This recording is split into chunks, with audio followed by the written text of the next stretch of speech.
Oh. All right, so I'm done. We'll see if you do that again at the end, eh? No. So I'm Sarah, if you don't know me. I'm the Connections Pastor and Operation Team Lead here at Awaken, which means I like people and I like doing the stuff. So best of all the worlds. Man, worship. I'm a bit done now. Polly, it was just like you and the team just set the table, and now we get to come and feast on God's word, which is just really special. So Michael and Ali are still away. They're in Bethel. They've just had the, I think, 2 or 3 days leaders conference at Bethel, and they'll be home next week. Has anyone noticed who else has been missing the last 4 weeks?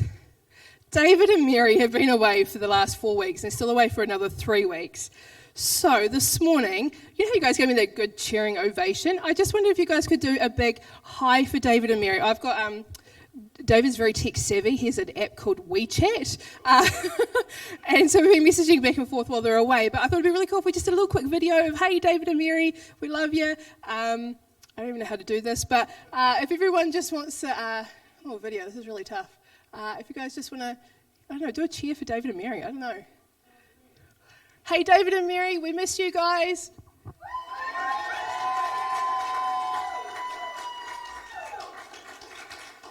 Awesome. I will send that to him later.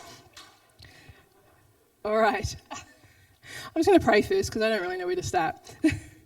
Lord Father, I just want to thank you that we have just such a great church family, that we're so encouraging of one another, and thank you for the worship team who did. They just really set this table where we can just come and hang out with you and hear your heart. There's no better place than that, no better place than in your presence. And this morning as we open up your word, I just pray that you would challenge each one of us, because I know that, Father, you're always calling us up, you're never calling us out. And I just pray, Father, that this morning we will go away going, oh, I heard God, I want more. Amen. So in recent months, we've heard 2 kind of big words for for Awaken for here in Upper Hutt. One of them when Graham was here, and that's the one that's really stuck with me, is that Upper Hutt is ours for the taking if we want it. And the other when Matt Lansdowne was here, he said, was it Jerusalem has an upper room, but New Zealand has an Upper Hutt? Great words, but it's the one that Graham said that has really stuck with me the most. That second line anyway, the if we want it. Upper Hutt is ours for the taking if we want it. So I've been pondering sort of since conference especially, what does that mean for us? And what does that mean for me? So what does it mean for me as a follower of Jesus, as a leader, being part of this church community, being part of this Hutt Valley?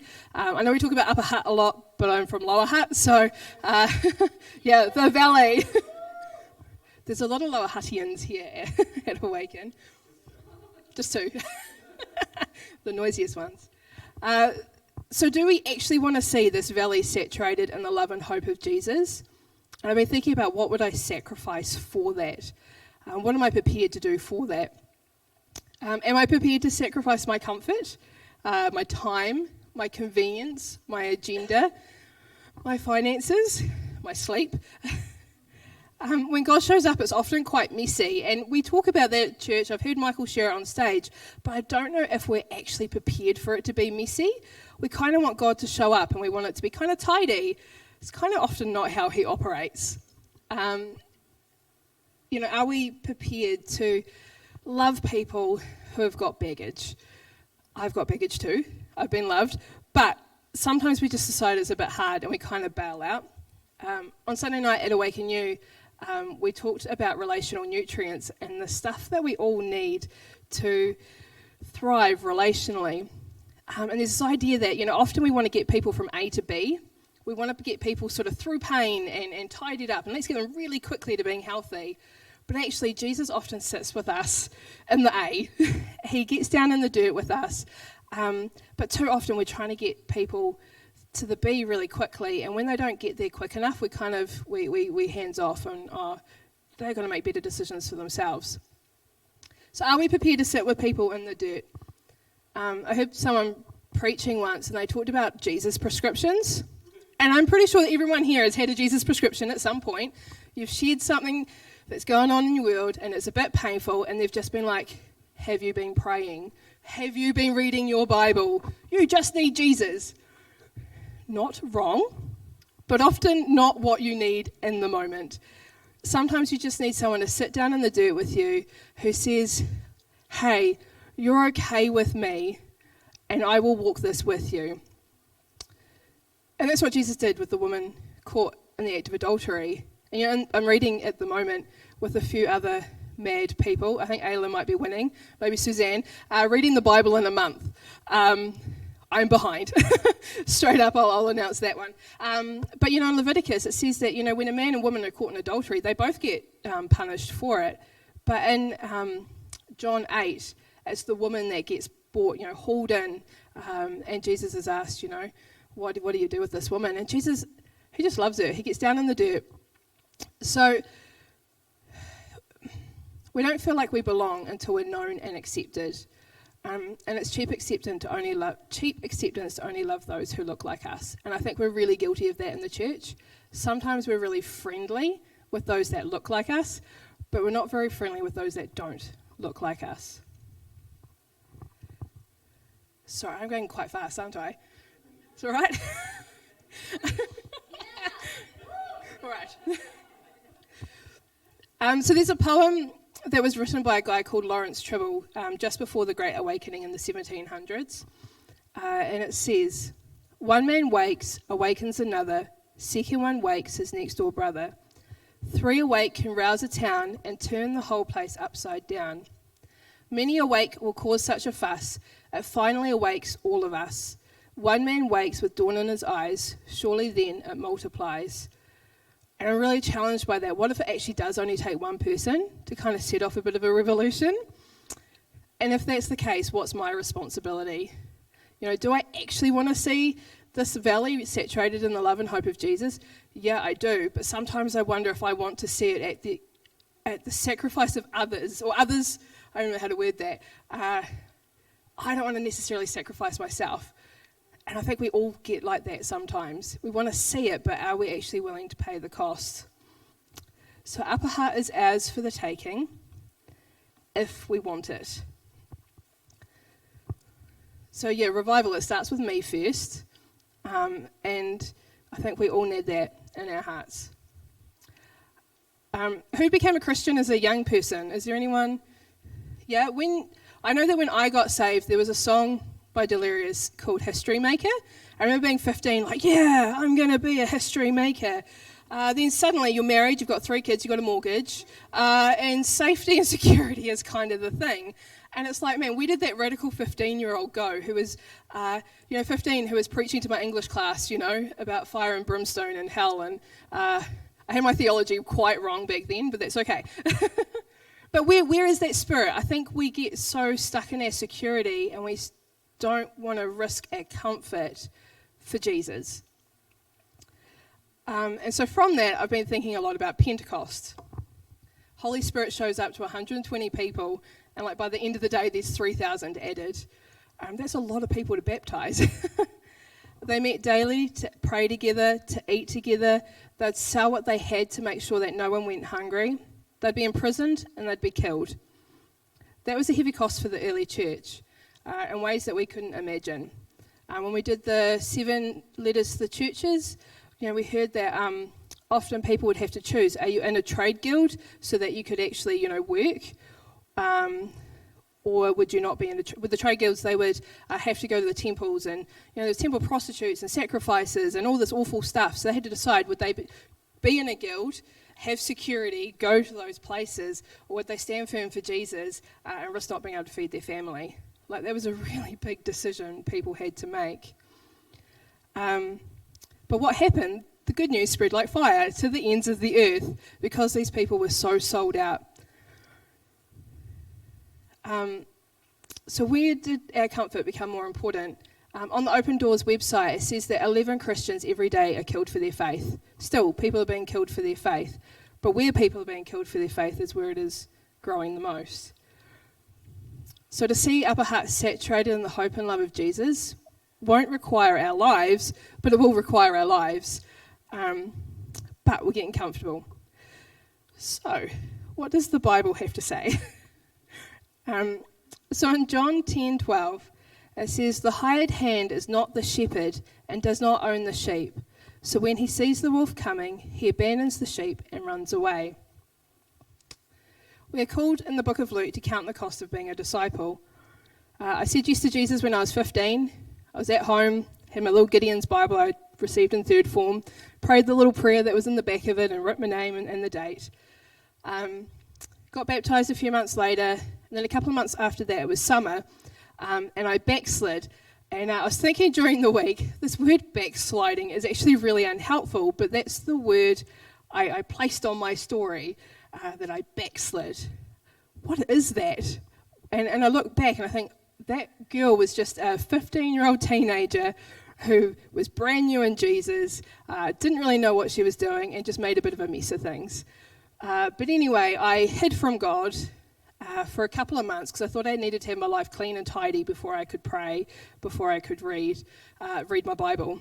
So I just kind of avoided him for a couple of months until I went to a youth camp called Faith Festival in Cromwell. And I heard Andrew Kabbalah speak about the different voices that we listen to. And I realised that the voice I'd been listening to wasn't God. God doesn't put that shame and condemnation on us. He calls us up, not calls us out. And then later during that camp, altar call, listening to, so that they were playing Did You Feel the Mountains Tremble, which at that point for us was a brand new song. I grew up in Southland. That song came out like 5 years prior, but it just took a wee while for music to reach the ends of the earth.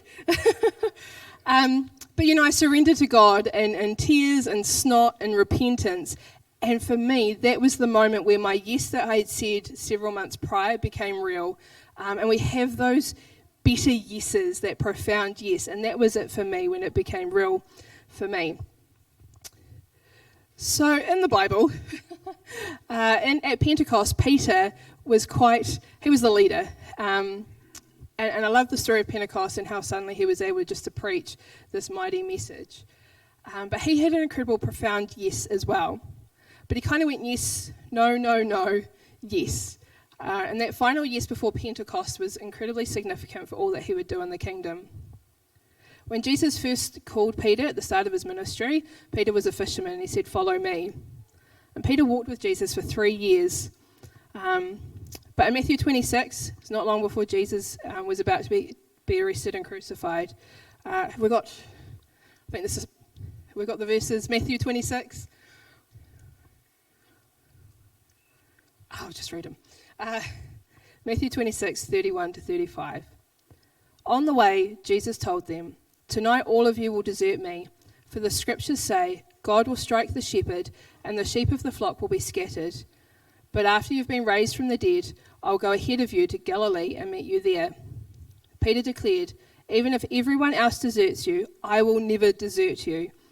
Jesus replied, "I tell you the truth, Peter, this very night before the rooster crows, you will deny me 3 times that you even know me." "No," Peter insisted, "even if I have to die with you, I'll never deny you." And all the disciples vowed the same. So most of you guys will know Peter's story. You know what's coming next. I always felt that he was overambitious. He might have been a bit of an early adopter, like, yeah, I'm all in, let's go. He said he'd never desert Jesus. Jesus, his shepherd, that he would never desert him, even unto death. But we see in Luke 22, as Jesus is in the Garden of Gethsemane, the disciples couldn't even stay awake an hour to pray. I'm like, oh yeah, I get that. But spirits were kind of willing, but man, their flesh was weak in that moment. And later in Luke 22, it says, "But Peter was adamant. 'Listen, I don't know what you're talking about. Don't you understand? I don't even know him.' While the words were still in his mouth, the rooster crowed. At that moment, the Lord, who was being led through the courtyard by his captors, turned around and gazed at Peter. All at once, Peter remembered the words Jesus had prophesied over him. 'Before the rooster crows in the morning, you will deny 3 times that you even know me.' Peter burst into tears, ran off from the crowd, and wept bitterly." Who feels that? Like, not only is it denying Jesus, but like he's right there in the flesh, knowing that he is on his way to his death. I feel that, like the shame and sorrow for Peter must have been huge. In John 21, we have the story of the third time Jesus appeared to the disciples after his death. He had already appeared personally to Peter, but we don't know that bit of the story. It's not in the Bible. I'm kind of not surprised. The book of Mark, which is kind of like the Gospel of Peter, there's this one bit where it tells how someone cut the ear off the high priest's attendant when Jesus was arrested, and it just sort of says someone cut it off, doesn't name it. John names it as Peter. I love that John's always calling Peter out. So I think that's probably whatever, happened between Jesus and Peter in that first meeting. Like, Peter wasn't telling anyone, not at least for us. The disciples knew that Jesus would appear in Galilee again. I've often heard it preached, that they went back to what they're knowing, what they knew, instead of sort of staying firm for Jesus. But Jesus said, we saw that in Matthew 26, that he was going to Galilee. So they were there waiting for Jesus. They were positioned to see him. So they're out fishing. So Peter and the other disciples, they failed rabbi school. 12 years old, they probably would have, failed the tests that were required. That's why they're fishermen. That's why they're in the family business. I think that Jesus maybe needed to have this conversation in John 21 with Peter in front of the other disciples, just the same as when Moses sort of commissioned Joshua as the next leader over Israel. Jesus had to have this conversation so that they knew that Peter was who they were supposed to follow now. But I don't think it was an easy conversation for Peter. So when the disciples realised that Jesus was on the beach cooking them breakfast, nonetheless, I love that, Jesus comes with food. If you read your way through the book of Luke, he's always on his way to get food, leaving somewhere having food, that's what Jesus is about. But Peter jumps out of the boat and he swims to shore. And it says, after breakfast, Jesus asked Simon Peter, so this is John 21, Simon, son of John, do you love me more than these? Yes, Lord, Peter replied, you know I love you. Then feed my lambs, Jesus told him. Jesus repeated the question, Simon, son of John, do you love me? Yes, Lord, Peter said, you know I love you. Then take care of my sheep, Jesus said. A third time he asked him, Simon, son of John, do you love me? Peter was hurt that Jesus asked the question a third time. He said, Lord, you know everything. You know that I love you. Jesus said, then feed my sheep. I tell you the truth, when you were young, you were able to do as you liked. You dressed yourself and went wherever you wanted to go. But when you're old, you will stretch out your hands, and others will dress you and take you where you do not want to go. Jesus said this to let him know by what kind of death he would glorify God. And then Jesus told him, follow me. So much in that. I feel for Peter already in that when Jesus is addressing him, he's calling him Simon, which was his original name. But Jesus had changed his name to Peter, which means rock. And I wonder, was it a moment where maybe Peter didn't deserve to be called Peter? I don't know. Was it that he was acting like Simon when he abandoned Jesus? But it's huge, hugely significant, I imagine, for Peter in that time. But Jesus gives Peter instructions, feed my lambs. Jesus, he is the shepherd. He is the good shepherd who had just laid his life down for his sheep. And now he's entrusting Peter with his flock, which is huge for me as a mortal human being, that Jesus trusts us with his stuff, with his people. I don't know, I can't even. He did it for Jesus, he does it for us. But then he tells Peter how he'll die. I don't know if that's need to know information. I don't think most of us would need to know. This is how you're going to die. It's going to suck. But then straight after that, Jesus says to Peter, he says, follow me. And that's huge. Peter obviously responds, because the next we read of him is like Pentecost and it's all on. That's a profound yes. This call is going to cost your life. And Peter says, yeah, I'm in. And he does die for the cause. It said that he was crucified upside down because he didn't think he was worthy of being crucified the same way as his Lord, which is huge.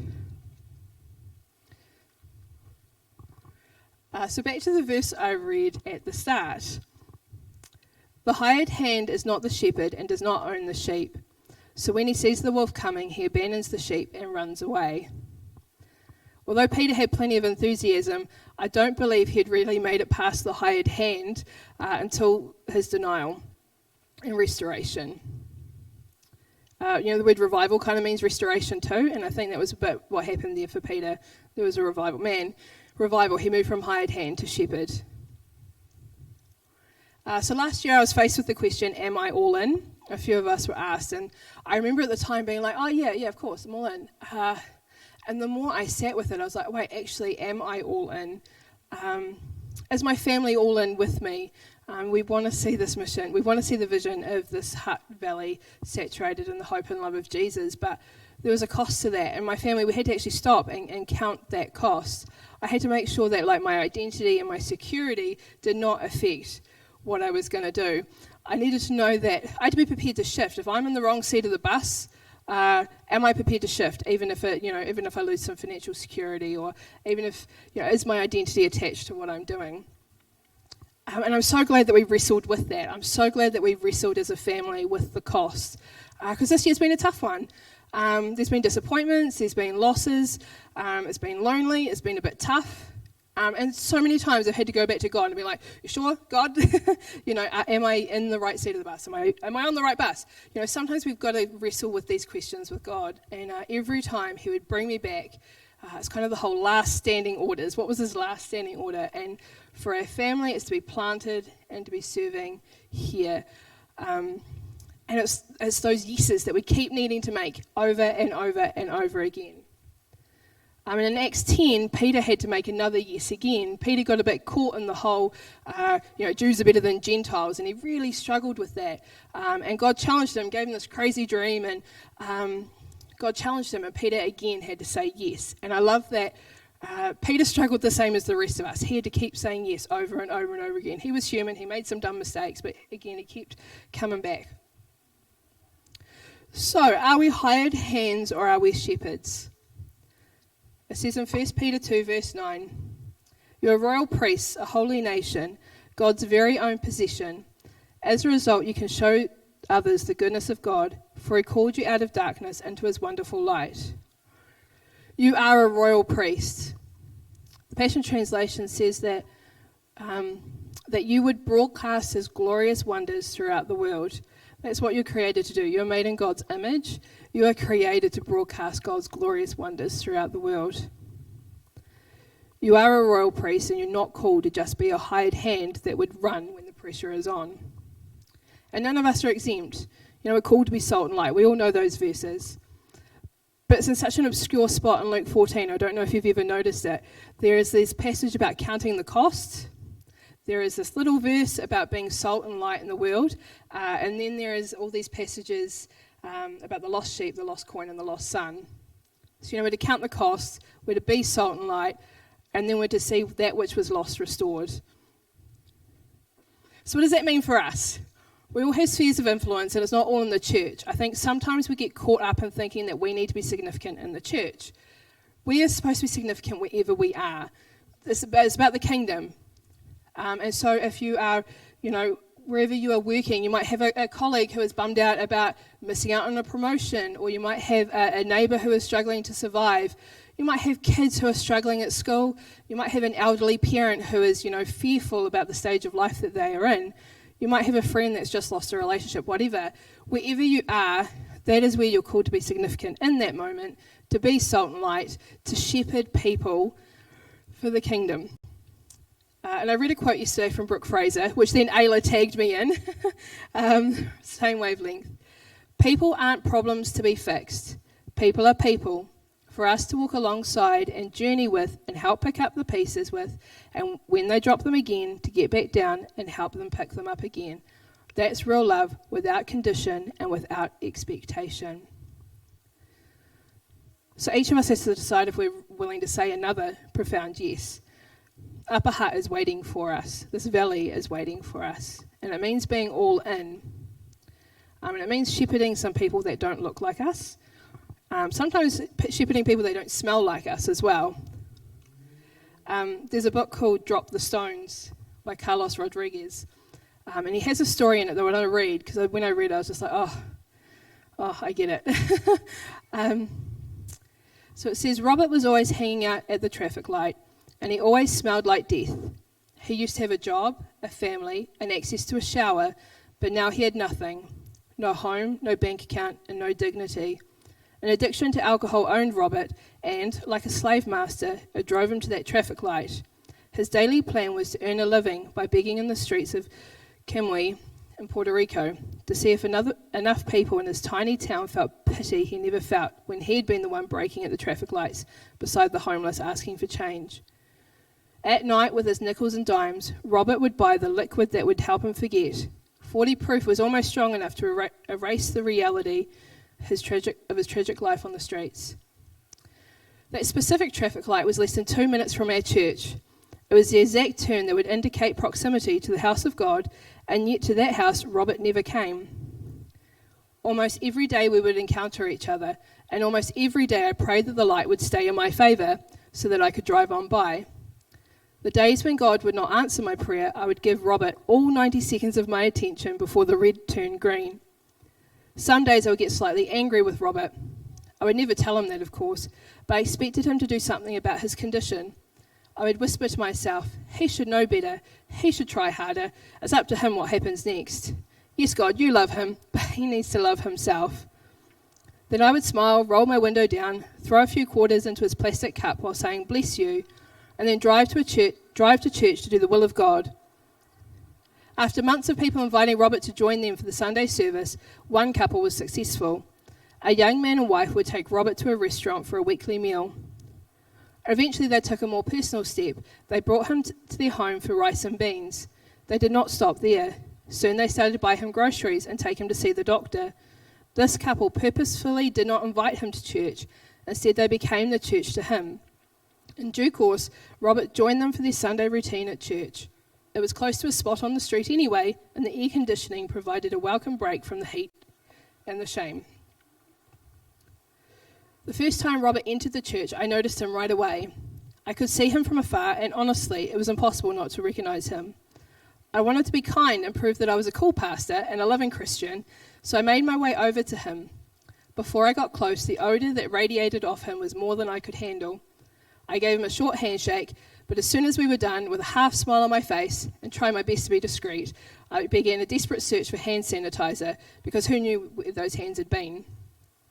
Robert kept visiting our building, and he started to engage in the full church experience. He would greet people, close his eyes during worship, and even responded to the preacher's invitation. He prayed the sinner's prayer on multiple occasions. Per our theology, salvation for his soul seemed guaranteed, but Robert was still lost on the streets, unsaved from himself. After months of having Robert among us, he began to behave like a proper church member. And at church, that meant moving to the front during ministry time and waiting to be touched by God. There he was, smelly, broken, and yet expectant. And it was in that place that Robert encountered true love. You see, there was a British girl who would sit next to me, and she always smells amazing. She could barely understand the songs or the sermons because she was still learning Spanish, so she would ask me to translate for her. And even though it was my duty as her husband to make it easy for her to come to church with me, I would quickly get tired of repeating the words and ask her just to pray. And pray she did. It was one of those days while talking to Jesus, she felt a compulsion to go to Robert and give him a hug. Slowly but confidently she approached him. Wanting to be obedient to God without making the man feel uncomfortable, she asked Robert in her broken Espanol, "Can I give you a hug?" The 6'6" homeless man nodded yes, probably thinking it was another one of the courteous 3-second hugs these Christians keep giving him while holding their breath. Catherine smiled, raised herself like a graceful ballerina, and wrapped her arms around Robert's dirty neck. My wife then held on to him for more than 20 minutes. She squeezed him as if she was hugging me or her dad or Jesus himself.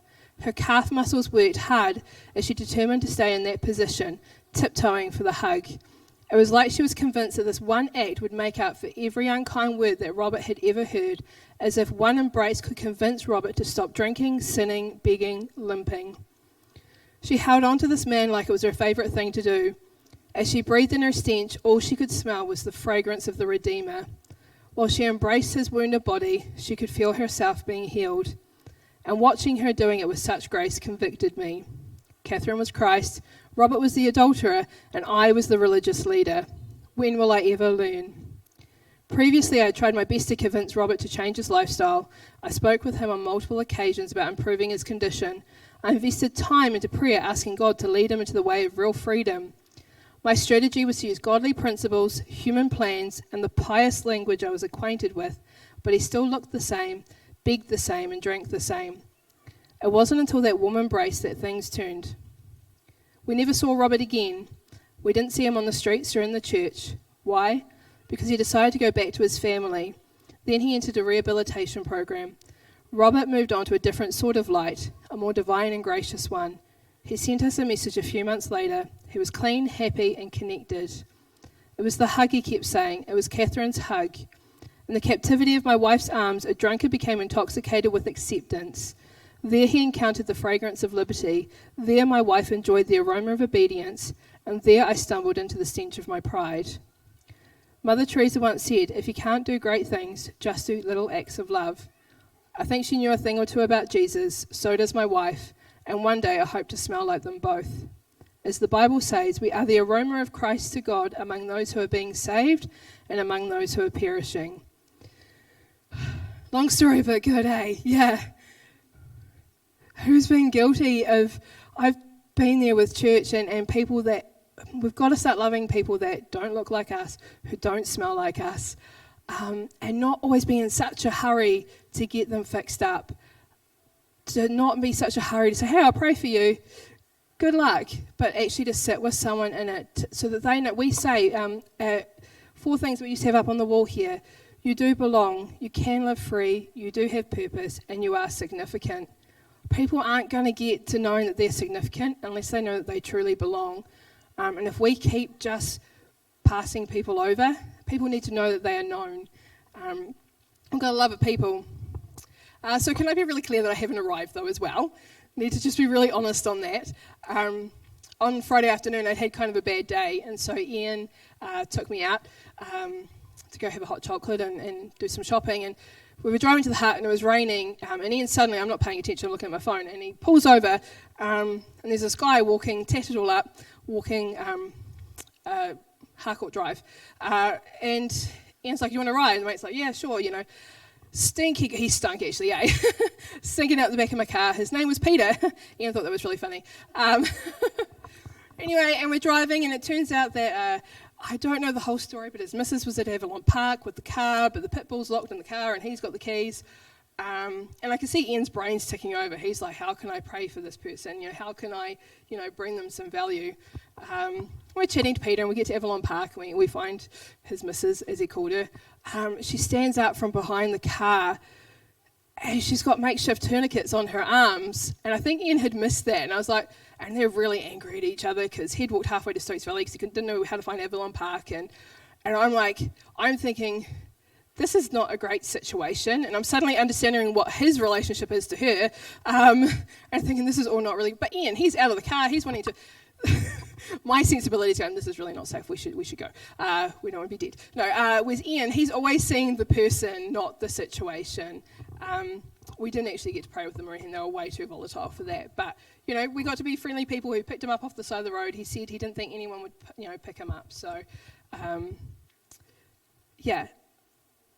I just love that Ian does that, and he's always picking up people in his truck. He's always seeing the good in others. And so I want to be more like the Good Shepherd. I want to hang in there with people. I don't want to just be a hired hand who goes, I'm out. Because, when the shepherd scatters, the people scatter, so we need to be a good shepherd.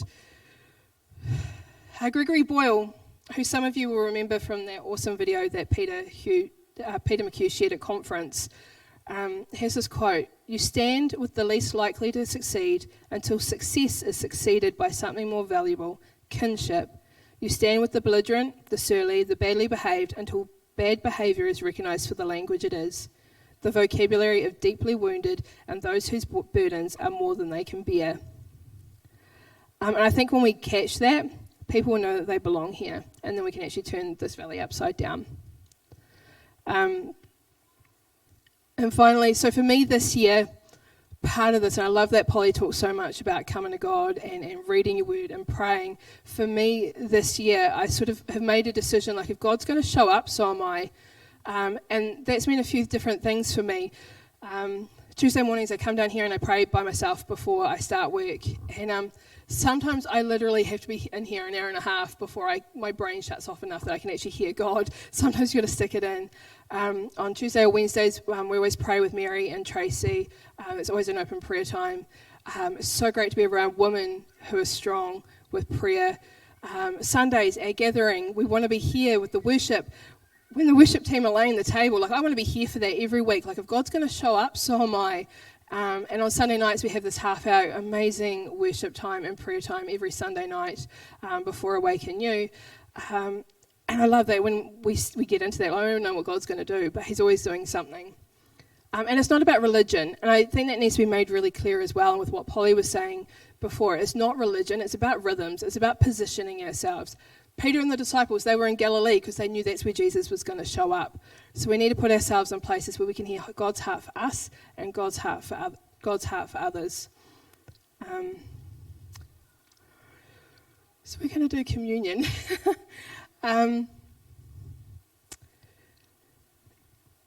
Jesus is our shepherd. He's the good shepherd. He's not a hired hand. He proved that on Calvary. And when it comes to you, you're all in. And if you were to be sitting on a beach like with Jesus, like Peter did, what would that conversation be like? Is there shame, fear, or anger holding you back from having a conversation with Jesus? He's got broad shoulders. He is happy to listen to you. He's going to show up. So as we come into communion, worship team can come on up. I just encourage you to sit with Jesus for a bit, remembering all that he's done for you, and maybe have a conversation with him, like where is it that he is calling you to be a shepherd? Is there someone that you need to love? They say the hardest person to lead is yourself. Maybe you've got to shepherd yourself a little bit, and that's what I do in showing up. If God's there, that's where we'll show up. So we'll just do communion now.